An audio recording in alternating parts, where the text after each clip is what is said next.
అయితే ఆంధ్ర పోలీసులు గమ్మతే ఉన్నారు కదా నొల్ల. గమ్మత్ అంటే గమ్మతే మరి. పోలీస్ టౌన్కు ఏదైనా ఫిర్యాదు చేద్దామని పోతేనే కంప్లైంట్ తీసుకునే తందుకు ఒకటికి 10 మాటలు తిప్పుతారు. అవునా కాదా? అసొంటిదొల్ల ఆంధ్ర పోలీసులు కోడి పిల్ల కోసం తెలంగాణలో దేవులాడుతుర్రు. అరే ఆవంటే ఆంధ్రాలో కోడి మాయమైందట, తెలంగాణలో దొరుకుతుందని ఈడ ఎంకులాడే తందుకు వచ్చిర్రు. మరి వాళ్ళకు కోడి దొరికిందా, గుడ్డు దొరికిందా, ఆఖరికి ఏమైంది చూద్దాం పార్రి. అగో వీళ్ళే ఆంధ్ర పోలీసులు కదా, భద్రాద్రి కొత్తగూడెం జిల్లా దమ్మపేటకు వచ్చిరట. ఎందుకని అడగరేంది? కోడి పుంజు. అరే నిజములా కోడి పుంజు కోసం వచ్చిరట.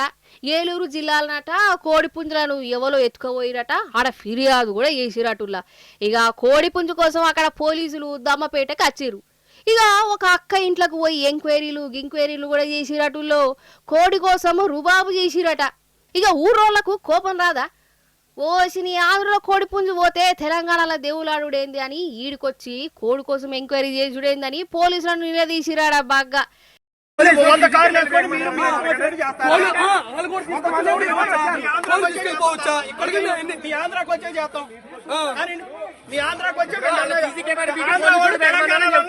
దౌర్జన్యంగా తీసుకెళ్తున్నారు.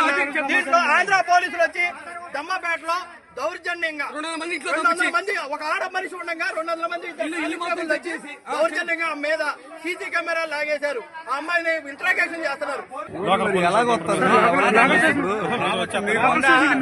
ఇప్పుడు ఒక స్టేట్ దాటి వచ్చారు కదా, మీరు లోకల్ స్టేషన్ లో చెప్పాలి.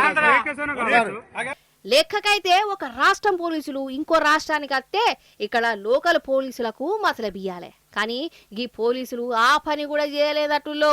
వాళ్ళకు వాళ్ళే వచ్చిరట. వాళ్ళకు వాళ్ళే కోడి పుంజు కోసమే ఎంక్వైరీ పెట్టిరట. ఊరి జనం వాళ్ళను ఆగబట్టి 4 జోకే వరకల్లా సప్పుడు చేయకపోయిరట.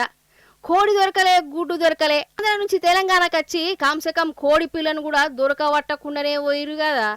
అసలు నాకు తెలియక అడుగుతా, ఆంధ్ర తెలంగాణ 2 కలిసిపోయినాయి కదా, వేరుపడ్డ రాష్ట్రాల వల్ల ఒక్క రాష్ట్రం లెక్క మారిపోయానే అనుకుంటురా ఏందా లేవన్నా? నాకేదేం సమజ్ అయితలేదు.